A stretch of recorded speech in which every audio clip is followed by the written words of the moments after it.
Hello, everybody. This is Mike Van Meter, and welcome to the Recovery is Possible podcast. I want to thank you for joining me today, and you can reach us at our Facebook site, which is also called Recovery is Possible, and our website, which is vanmeterwellnesssolutions.com. This podcast exists to educate the public about addiction, remove the stigma associated with addiction, and offer help and support to those suffering from addiction. And today, we have a special guest. It's going to be a bit of a departure from my normal subject matter, but I think that it's very, very important. And today's guest is Tom O'Connor, and he's with the FBI Agents Association. And you might be asking, well, why are we talking to the FBI Agents Association on the Recovery is Possible podcast? And that's because, many of you know, I am a retired FBI agent, spent my whole life either in the military, in the police world as a police officer, and an FBI agent. And that was my background. But whatever background you have, whatever your employment is, you likely have people in your organization that are there to help you in your organization. And for us, a big part of that is the FBI Agents Association, which Tom is going to talk to us about. And the reason why I want to bring this up is in the recovery journey, we don't do this alone. We don't get well by ourselves. It's a community effort, and you want to tap into a lot of different people with different expertise that can add to your recovery journey. And that can be therapists, that can be 12-step meetings, that can be friends, family, co-workers. And then, of course, our organizations have different aspects to the organization that will help us along the way. And Tom's part of that. So just a little background how I know Tom, and it's kind of interesting. I was not a Washington field office guy. I was a headquarters guy. I came back here to headquarters. I was out in Dallas for much of my career, field career, and then came back to headquarters and was at the academy. But as I was retiring, of all things, now I had met Tom a number of times, but I was retiring, and I had to go to our Human Resources Division, which is in the Hoover Building downtown, and I had blown my back out. I eventually had a pretty major operation a week or two after I had met Tom in the story I'm telling you here, and I had blown my back out, blew a disc out, and I'm on crutches, just hobbling around. But meanwhile, I'm trying to get through our Human Resources Department, trying to get my paperwork done to retire. And as I'm walking out, I see Tom and his wife, and I said, "Hey, Tom, what are you doing here?" And he asked me why I was hobbling around on crutches. And we started into a conversation. And because I knew that Tom was at the field office, but I didn't know why he had a desk over at headquarters.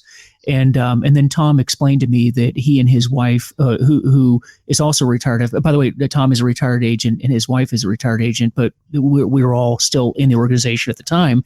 And they were there looking at records, trying to help survivors and victims of 9/11.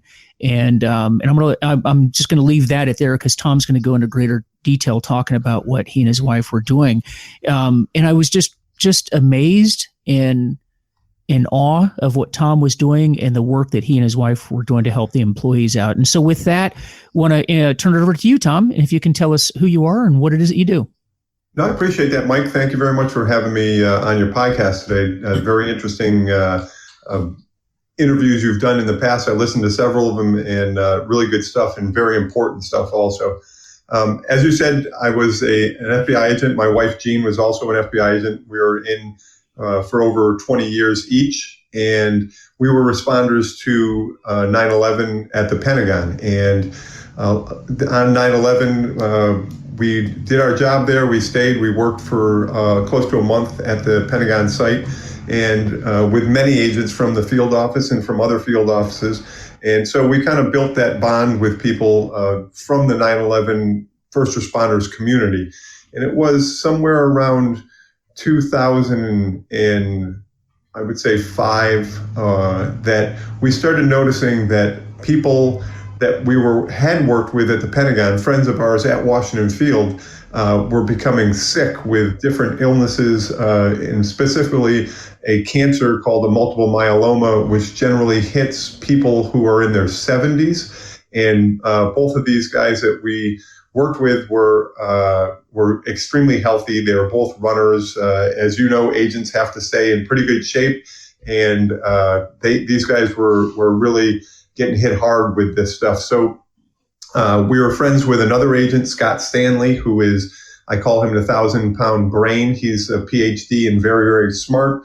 And both Gene and I had a discussion with Scott back then that this was something that wasn't the norm. And we were at a evidence response team conference where all of the evidence response team leaders from around the country come together, and it's a training seminar and that type of an event.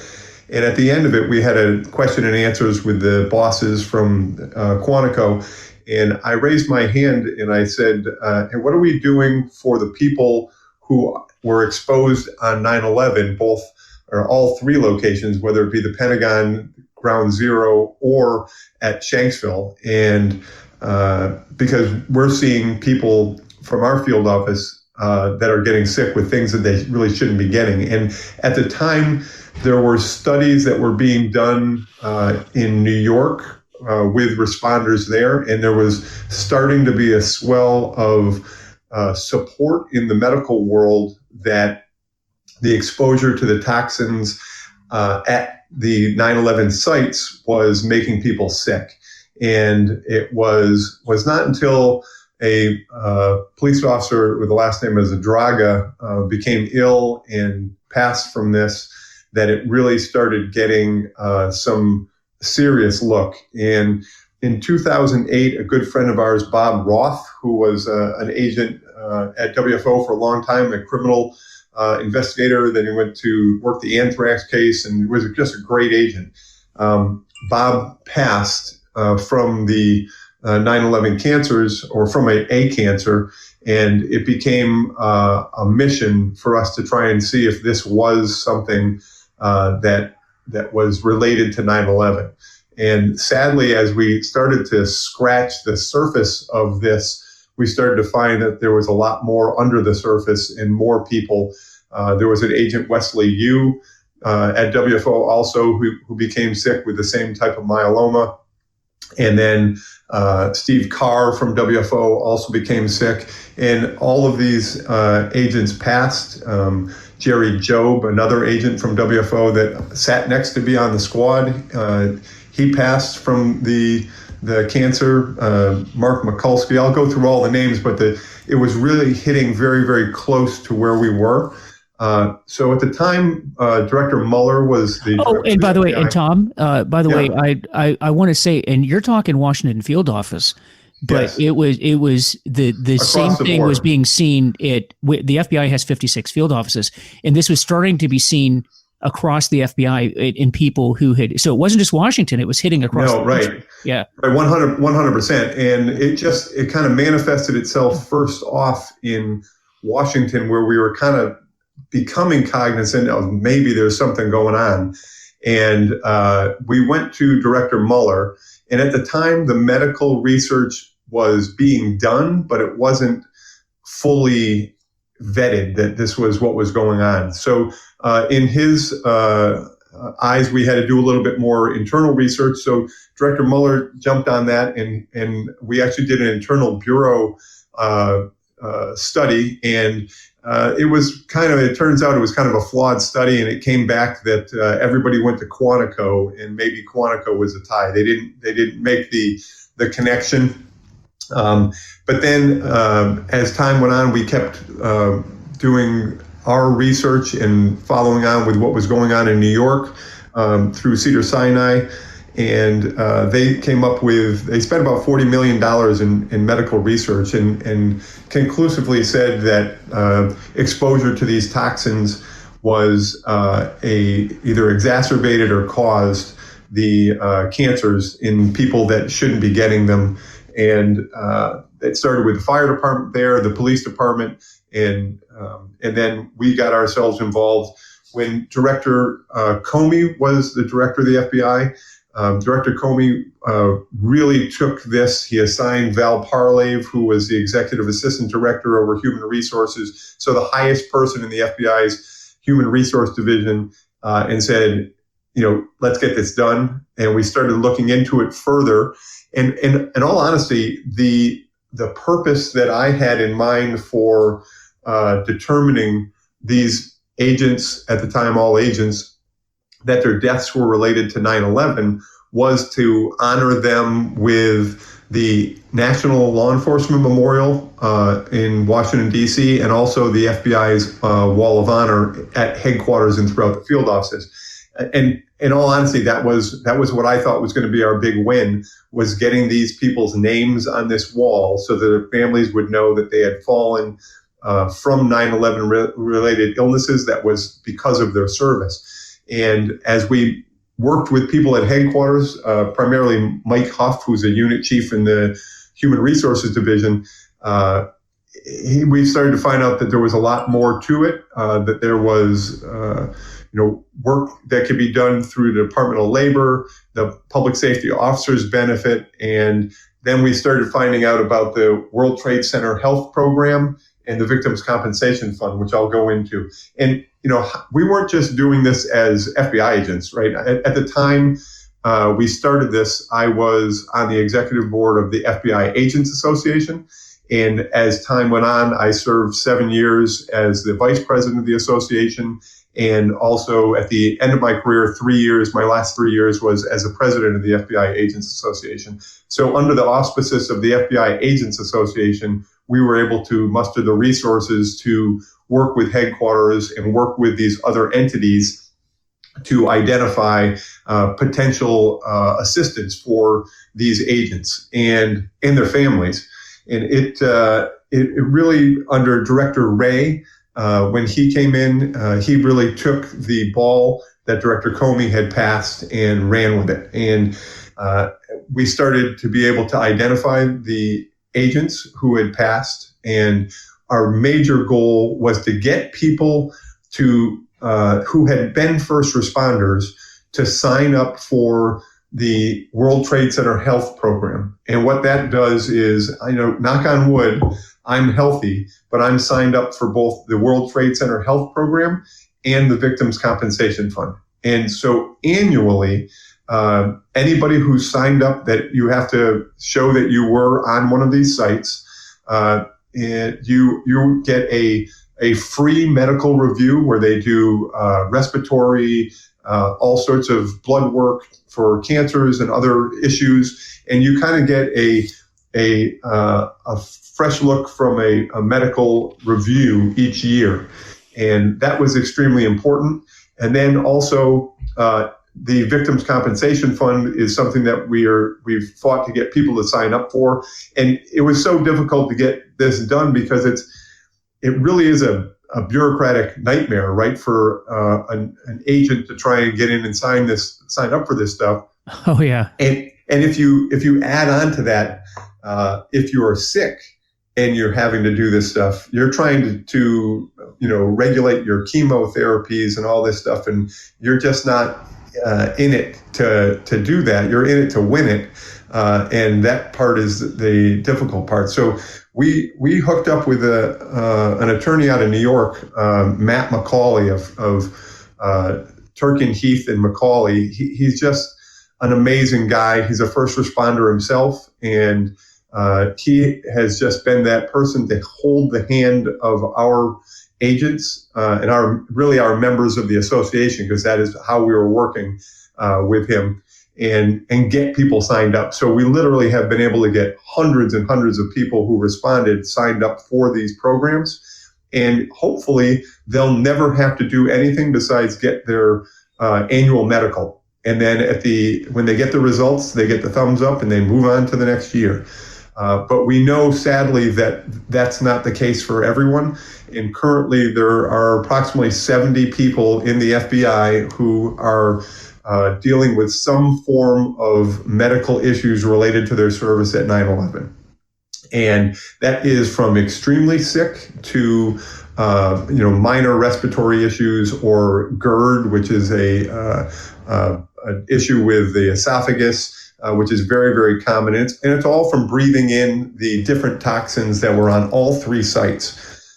So if you are a person who comes down, unfortunately, with some type of an illness, if you're signed up for the World Trade Center Health Program, your medical treatment is covered by the World Trade Center Health Program. So you don't have to worry about where is the money going to come from for these treatments and all this? Your doctors, it's all covered. Your medication is covered. So that's why it's so important for us to get people signed up before they get sick, because it's much more difficult once you're sick. Then you're maybe paying out of pocket for things and then get accepted into the program. They don't go back. So we want to get people to be signed up early, well before anything happens, and hopefully nothing happens. And then the Victims Compensation Fund is another venue which Matt McCauley and John Feel from the Feel Good Foundation, we as the FBI Agents Association walk the halls of Congress with a amazing group of firefighters, correctional officers, police officers, all sorts of people going into congressional and senators' offices and explaining to them that the Victim Compensation Fund needs to be extended and it needs to be refinanced so that it can go on and take care of people. Because unfortunately, we may be 20 years out from 9/11 coming up, but sadly, the illnesses are still manifesting themselves, and the medical review says they will be for years to come. So you may have been exposed long ago, but that doesn't matter. The potential is there to still get sick. So if you remember, Jon Stewart spoke up at Capitol Hill. Oh, yeah. And there was a detective from New York City who had been through, I think he said it was his over 60 chemotherapy treatments. And he gave a talk there that just was unbelievable. There was an FBI agent, Tom Manell, who spoke at that event in front of Congress. And then Jon Stewart spoke. But it was really Louis Alvarez, his talk in front of Congress, that there wasn't a person there that didn't understand that this was important, and that by not funding this, you're hurting the people who responded on 9/11, and they didn't ask for what's going to happen to me if I go here. People who responded just went, and they did their jobs, and now they're getting sick from it. And they're dying from it. And Congress came together in probably one of the only bipartisan efforts they've done in a long time. But they approved the Victims Compensation Fund going forward, and it is now funded for my lifetime. And so we know that if something happens, that people are going to be taken care of.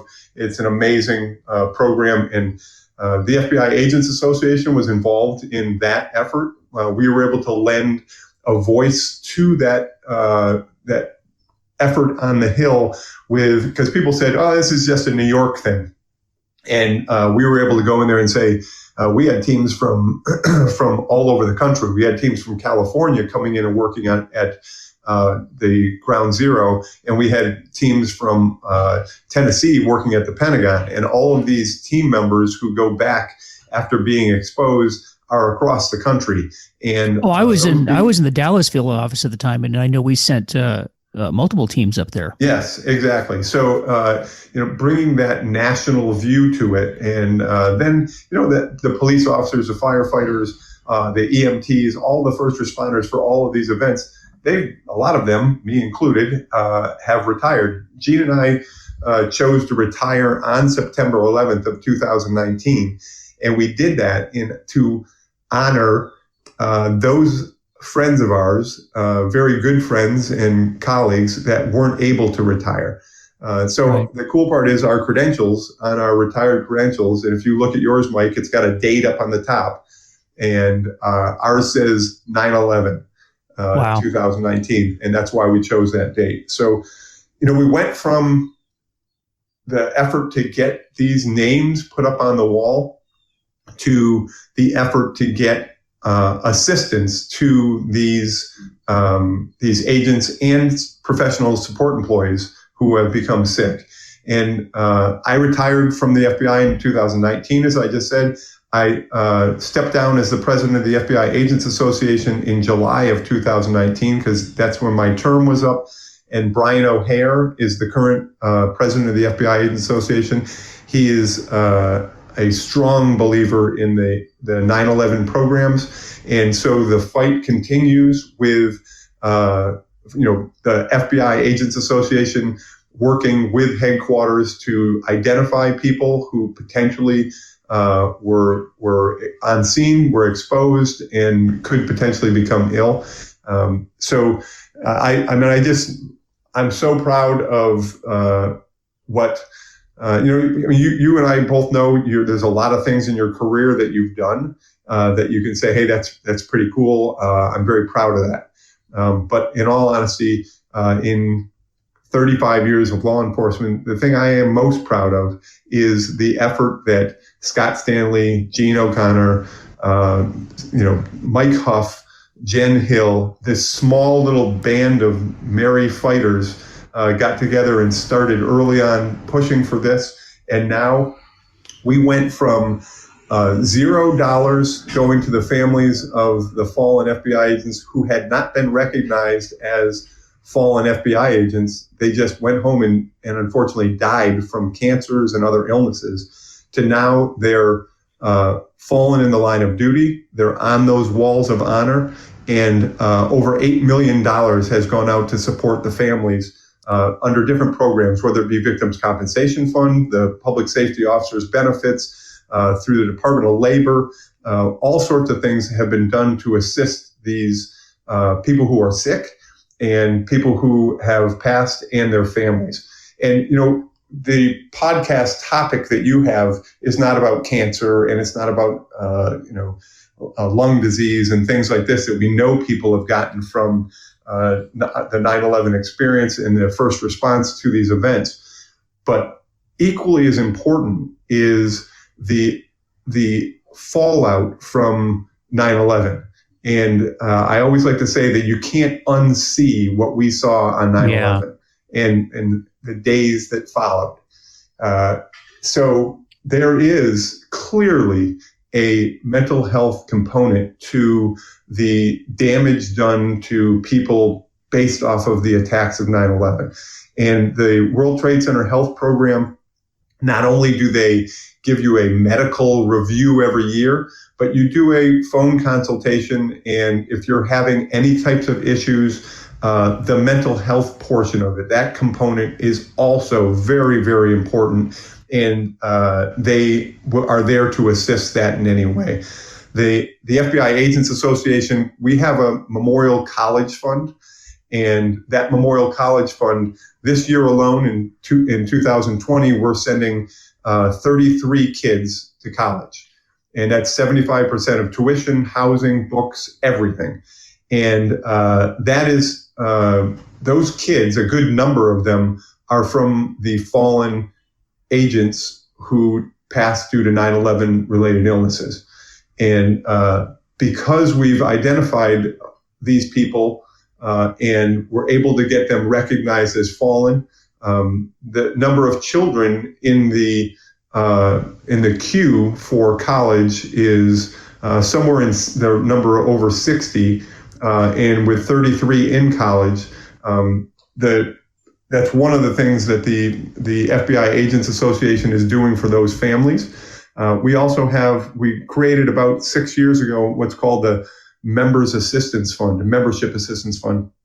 And over that short few years, we put out over $1 million to membership agents who are members of the association who have had, you really can't imagine the different issues, whether it be a fire, some type of natural catastrophe, a flood, and then children sick, the spouses sick, all sorts of things that are not covered by normal funding routes. And the FBI Agents Association has been able to come in and help out with that. So what I'm doing, so I'm retired now, and Gene is clearly obviously retired also from the FBI.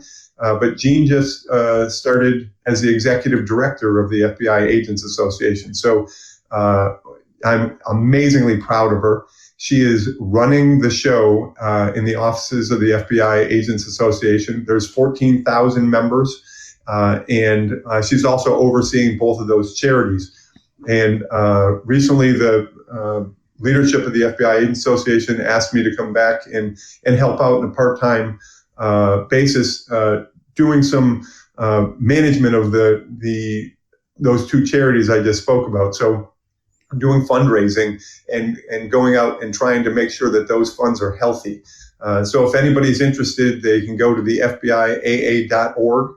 There's a tab that says donate, and you can click on that. And I strongly believe that $5 from someone is just as important as that corporate sponsorship, because that's how things get done from the ground up. That's how we were able to pass the Victims' Compensation Fund, by walking the halls of Congress with police officers, firefighters, regular people who had been affected by 9/11. And that fund was completely passed because of those people. And that's how we're going to keep our funds and the FBI Agents Association charities strong and be there for those families, because of people like the people that are listening to your podcast and that are on social media, that just click that donate button and help, because I'm here to tell you there is no more important a time to click that button than during this amazing pandemic when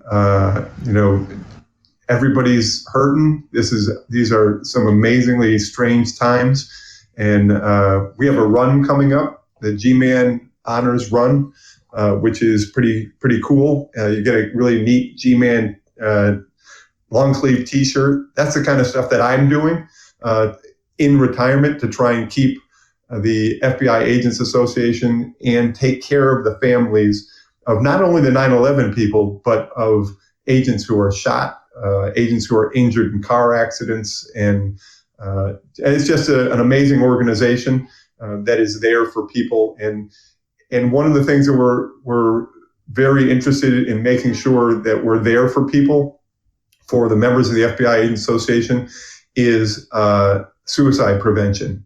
Because as you know, law enforcement has had a tough road of it. And sadly, the FBI is not, we're not outside of that, right? So we've had a number of suicides in the last few years.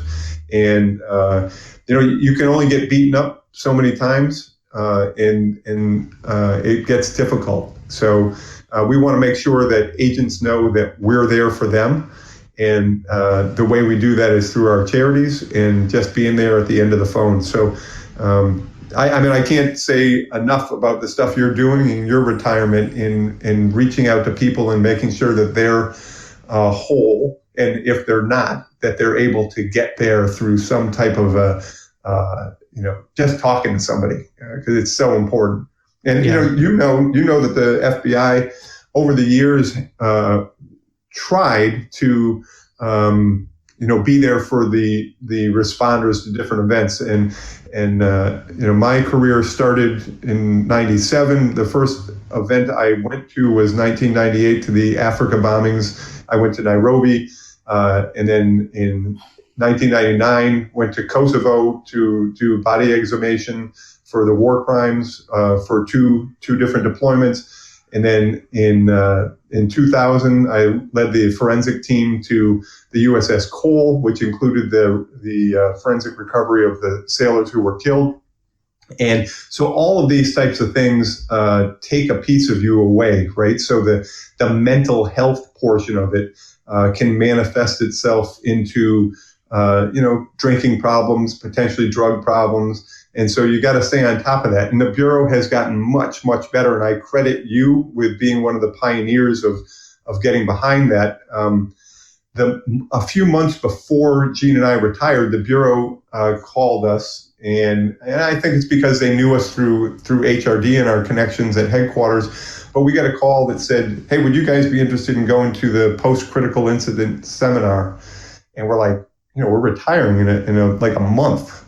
Maybe you can send somebody else. And they're like, no, we think you guys should go because I've been to Iraq 6 times. I've been to Afghanistan 3. Gene's been to Iraq 5 times. She's been to bombings all over the world, and shootings here in the United States, from the Navy Yard to the Tree of Life synagogue, just over and over. And agents across the board are doing the same things. These people are amazing. Their resilience and they just keep responding to events that most people, it would be a one and done. And these people just keep doing it. The evidence teams, the hazardous materials teams, the SWAT teams, and just the squad work itself. So it does take a piece of you. And I think the Bureau has gotten much, much better at addressing that. And that post-critical incident school that we attended in our last month, we both walked out of there saying, that was probably the most helpful thing that we've ever done in our careers, because you don't realize the load you're carrying until you're able to sit down. And you know that in law enforcement, it is extremely difficult to get people who are those who keep responding to say, I need to talk to somebody. And that's why you have problems that can come up with people who are good people trying to do the right thing. And we need to be there to intervene to get there, because I always explain to our teams when we were responding to different events, I can remember being at the Pentagon and being at the back of our evidence truck and trying to put teams together as a team leader and coordinator for the evidence and remains recovery during that event. I remember getting the teams together and saying to them, you guys are going to go in here now and see something that you really shouldn't ever have to see, and do things you never should have to do, but we're going to do it. And we need to stick together and talk about this. And at that time in 2001, the programs weren't there for people really. So it was really just people banding together and talking to each other about things. And I think we've come so far in the services that can be given to agents. And I know in my heart of hearts that the FBI Agents Association, the College Fund, and the Membership Assistance Fund are things that are there, whether it's being used by you, but hopefully it never will be, right? But it's so important to be a member and to support this type of an organization, because it's the guy or the gal sitting next to you that may need that problem that I want to be there for.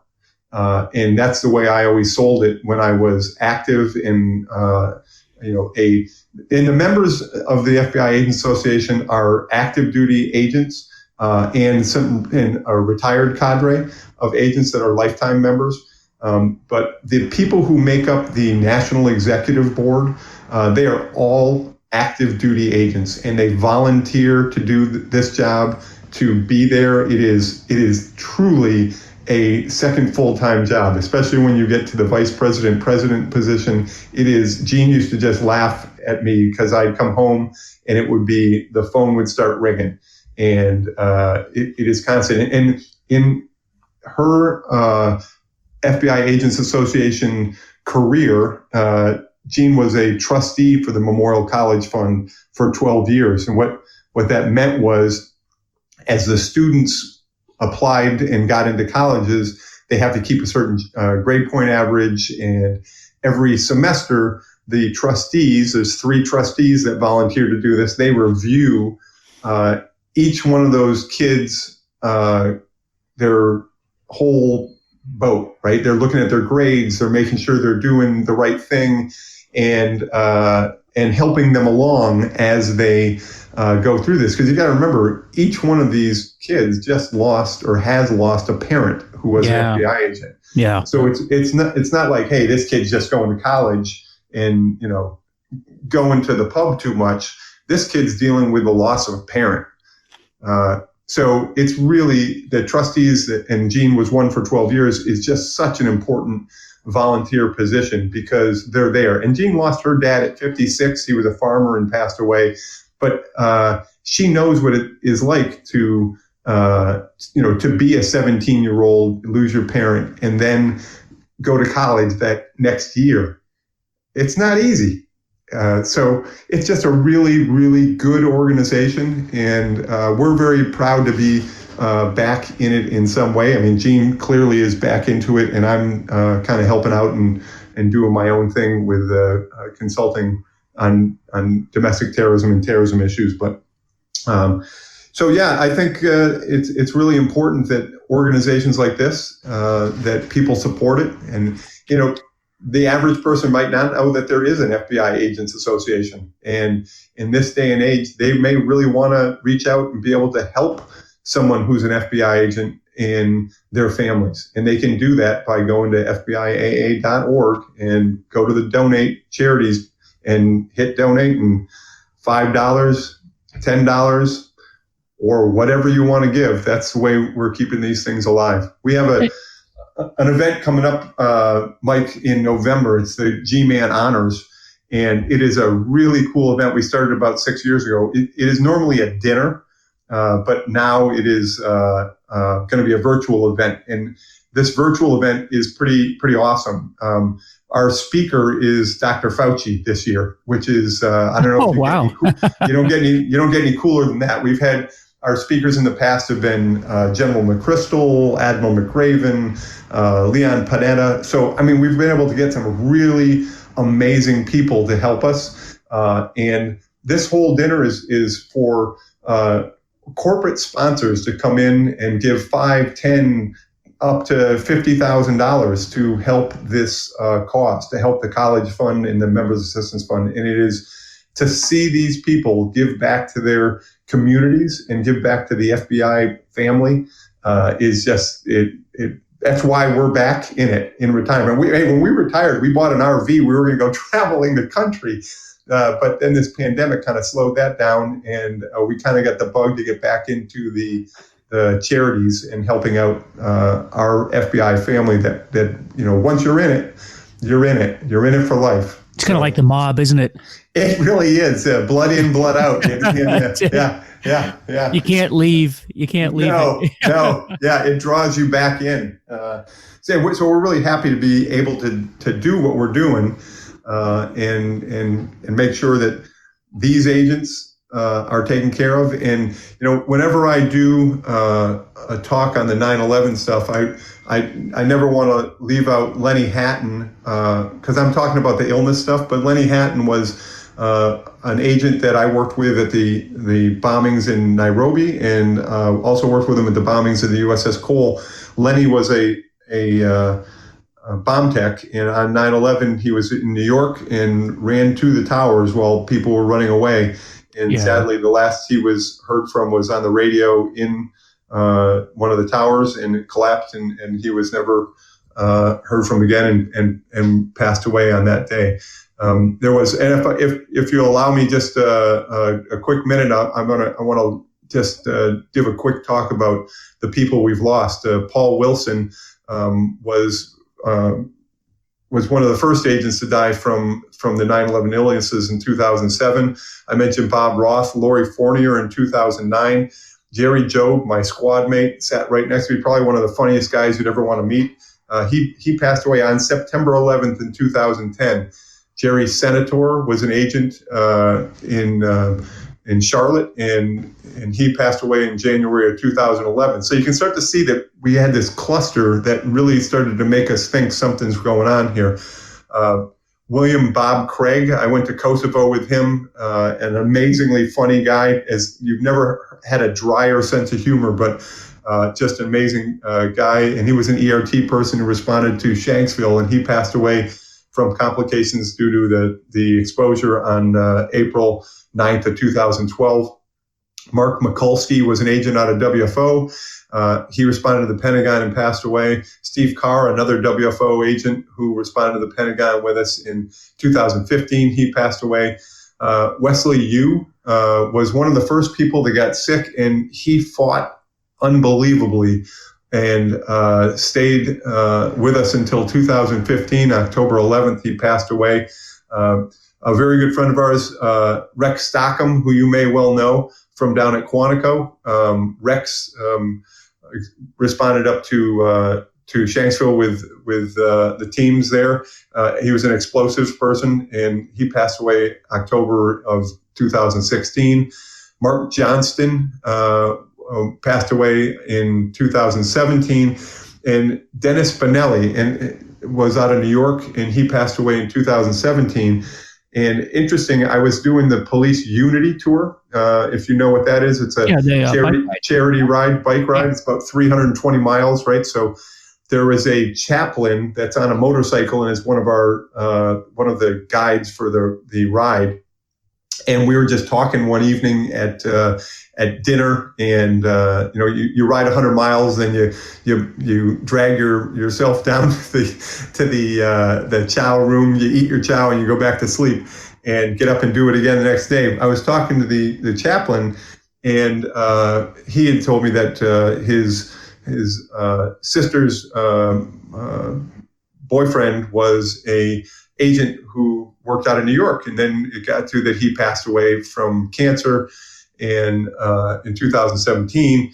And whenever I hear any of that, I start thinking, right, about the 9/11 people. So we did some, and this is part of what Gene and I were doing at HRD, was kind of investigations into deaths to see if potentially these people were on site and exposed.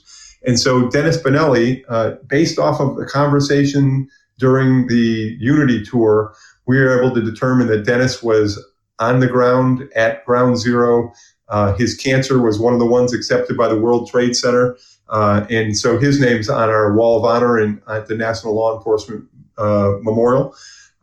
Melissa Morrow, probably one of the nicest people you ever want to meet. She was an agent at WFO, worked with us at the Pentagon. And I had the honor of speaking at her ceremony in 2018. She passed away while she was in Kansas City, assigned to the Kansas City field office. Dave LaValle, who was he was an agent in New York City. He was our SAC at the Washington field office, and then went to Atlanta, where he was an SAC, which is a special agent in charge. Dave was exposed in New York City during his time there on 9/11 and passed away in 2018. And then Brian Cruz was an agent who worked in New York, and he worked on amazing cases like the Enron investigation, that stuff. He was exposed in New York City, and he passed away in 2018. And then our first non-agent death, unfortunately, was William Homer Lewis, who was a electronics technician, which means he set up our radio systems at the Pentagon. So he was in the building setting up antennas so that our radios would work inside the building. And unfortunately, Homer became sick, and he died in April of 2019. So that's the entire list of our deceased, and hopefully we don't keep adding to that list, but I know in all reality that we will. And I know that the FBI Agents Association leadership now, Brian O'Hare, and when he retires, the next leadership will be there for the agents and professional staff that become sick, and those who pass, to make sure that their families are taken care of, and that that these people are honored by being on the wall of honor in the FBI across the board. So that's kind of what we've done and what we continue to do. And if people are interested, they can look up the FBI Agents Association and FBIAA.org and go to that charities and hit donate. I can't say it enough times. It's amazingly important, the grassroots of people getting behind causes to make sure that they're there for other people when they need it. And Tom, you had mentioned that there's the G-Man Run is coming up. What is the date on that? Yeah, so it's pretty cool. I'm sitting here at my desk here, and I'm going to look it up for you right now. It is coming up, and I can send you the link to it if you would like, and you can post it on your stuff if you'd like to do that. It's kind of cool. Absolutely. And And Go ahead. and people can look it up online as well. I mean, I'm sure it's on the internet somewhere. Yeah. It is a virtual run, and it's from October 8th for several days after October 8th, and it is just the coolest thing. It's $35, and you get an amazingly cool long sleeve T-shirt that has the G-Man on it, which is our logo. And, it's just a very cool thing to do. And, in this time when we can't get everybody together to do an outdoor, 5K run, this is a neat way of doing it and getting, people behind a program. So the date that we're looking at for the run itself, and if you go to the website that you're going to see, and you can go to the FBIA.org, that it's going to be between October 9th and the 18th. So it's a self-guided run, 5K, and all the money goes to the Memorial College Fund. And the neat thing is, I mentioned Matt McCauley from Turkin, Heath and McCauley, the attorney who has helped the association with getting people signed up for the World Trade Center Help Program and the Victims Compensation Fund. There's just some cool people in the world.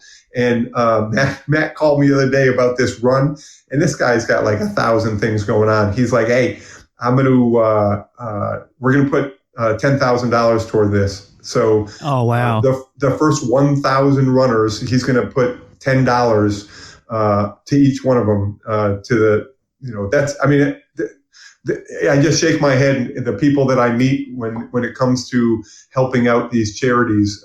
It's just amazing. So I can't give them a loud enough shout out because they are huge supporters of the association and primarily the charities, and have been an amazing assistance for FBI agents signing up for the Memorial College Fund. There are a lot of people out there lawyers that'll do this. I became friends with Matt because Matt was a first responder. He was a detective in New York City. He was on the pile. He's lost, I can't even tell you how many people he's become close with that are clients of his that have passed. And he is just constantly with the family during the most troubled times, and it means so much to have. And he's done that for FBI agents. He's been there in the middle of the night on the phone calling. Just outstanding person, and shows it over and over with things like this G-Man 5K, where he not only helps out but puts his money where his mouth is. He just true believers in taking care of people. So there's a lot of those people out there. I know there are. And these, we're in some tough times. The country is divided in political camps. And, one of the things I talk about in my consulting world is domestic extremists. And it's a tough time. And but there are good people out there. And like anything else, we'll get through this. Yep. And it's because of good people at the FBI Agents Association, at all these different charities that are out there helping people, that's the only way we're going to get through it. It's not through our politicians, or it's us, right? We got to stick with each other, help each other through this pandemic, through this turbulent times. And it's just, I'm proud to be part of the FBI Agents Association charitable efforts. And I don't know what else I have to say, but I appreciate this opportunity to talk to you. It's always great to talk to you because you're a kind of guy that's a caring guy, right? Which is pretty cool. That's why you're in the world you're in. And hopefully, somebody gets something out of this in your podcast world. Oh, and I'm sure they will. And, you mentioned, Tom, the post-critical incident seminar. And for those in the audience that don't know what that is, it is a seminar that's for, and a lot of states have a PCIS, post-critical incident seminar, and that's for first responders that have been involved in a critical incident. It could be a shooting, could be a crash, it could be partner dying from cancer, it could be any number of things. And you go and it's several days of being educated on trauma, being educated on addictions, being having therapy sessions, wellness discussions, and all those sorts of discussions. And I've had the opportunity to attend, particularly Ohio. I do a lot of work with the Ohio PCIS, but there's PCISs all over the country. And Tom, what I hear when you go around the room, and usually at these events, you go around the room and you listen to the story of what brought that particular individual to the PCIS. And it's a heavy day. It is. And I'll tell you, but something I've noticed, and this is something that you and the FBI Agents Association and the work that you and your wife are doing addresses. What's amazed me, and I can't help but notice the similarity in every single PCIS I go to. You have the trauma, and you always hear this horrific story that brought that individual to the PCIS. But what I hear over and over and over is, I'm a police officer. I'm an EM, because the ones I've gone to, we have EMTs, corrections officers, dispatchers, and some of them military members. And they say, when I got into this business, I kind of thought that something like what brought me here would happen. And where they are at that moment, it's not so much the trauma of that event that was eating away at them. It was the fact that it may be a year later, 2 years later, time has passed, and people felt like either the agency has forgotten about them, the community has forgotten about them, or coworkers have forgotten about what's gone on, and they felt like they're alone, and they no longer have that support of the organization. And what I love about what you're doing, Tom, is, these things don't just grow up out of the ground. I mean, it's not that your agency doesn't care. It's not that people around you don't care. It's just that, people get busy. People, life moves on, particularly if you're in an agency like the FBI or a police department or fire department. The next call happens and people move on, and they don't mean any harm. But there always has to be somebody that is always pointing back to reminding you that you have help, that you can get help, that they'll take care of your family, they'll take care of you, in our loved ones. And I know in law enforcement and in the rest of the first responder community, I'm willing to put my life on the line. I know you are as well, Tom. But all I ask is somebody that come along and make sure that my family is taken care of. But somebody has to make that happen. And that's been you, Tom. And that's when I really respect that about you. I really respect that about your wife and all of the work that the organization is doing. Because anybody that's in this business, that's all we ask for. And to see that you've gone back and remembered these folks after all these years and honored them through retiring on 9/11, that is just phenomenal. It really is. And so I really applaud the work that you guys are doing over there. And again, folks, if you can, check out the FBI Agents Association website. If you feel inclined, donate to the organization. Spread this podcast to anybody that you feel needs to hear this. And please participate in the G-Man run that's coming up, because it's just fantastic, the work. And remember, Tom was talking about helping out the children of fallen agents so they can go to college. And just there isn't a greater work than that. And so, Tom, thank you again for joining us today. And Mike, I appreciate it. It is my honor to be involved in your effort going forward here. So I very much appreciate that.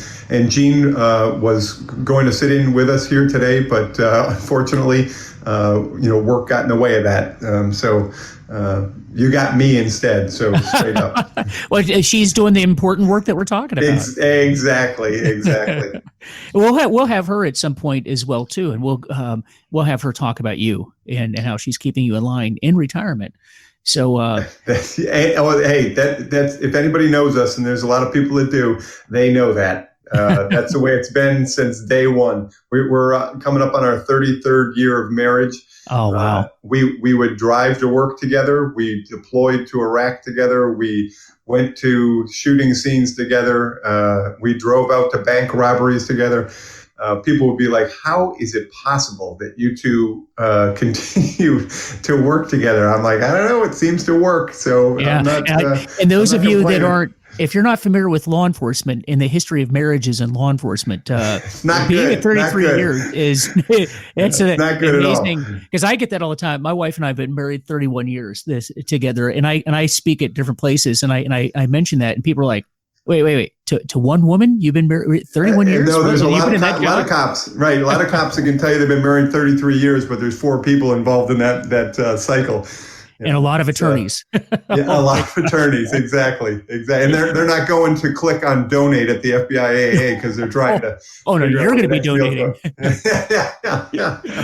Oh my gosh. So, hey, thanks. And so as always, I'd like to say I don't represent any group. We are talking about the FBI Agents Association, but just keep in mind, I don't represent the Agents Association. I'm just encouraging you to get involved with it. So don't represent anyone other than myself. And so my only purpose is giving this information today is to share with you, so we can talk about the programs that are out there and programs that have helped agents and others in the community and the children, and maybe they can help you too, or maybe this will inspire you to help your own organization, whichever organization you may belong to. So if I've said anything that does not apply to you, or Tom says anything that doesn't apply to you, or you don't agree with, just discard it. But try to take some information that we talked about today that you can use for yourself and that you can use to help others as well. That's what we do in recovery. We help ourselves along the ways while we are trying to help you as well. So with that, please visit our Facebook site at Recovery is Possible and our website at VanMeterWellnessSolutions.com, and let me know how I'm doing, and let me know if there's any topic you're interested in hearing. I'd love to hear from you. So guys, take care, and we will see you next time.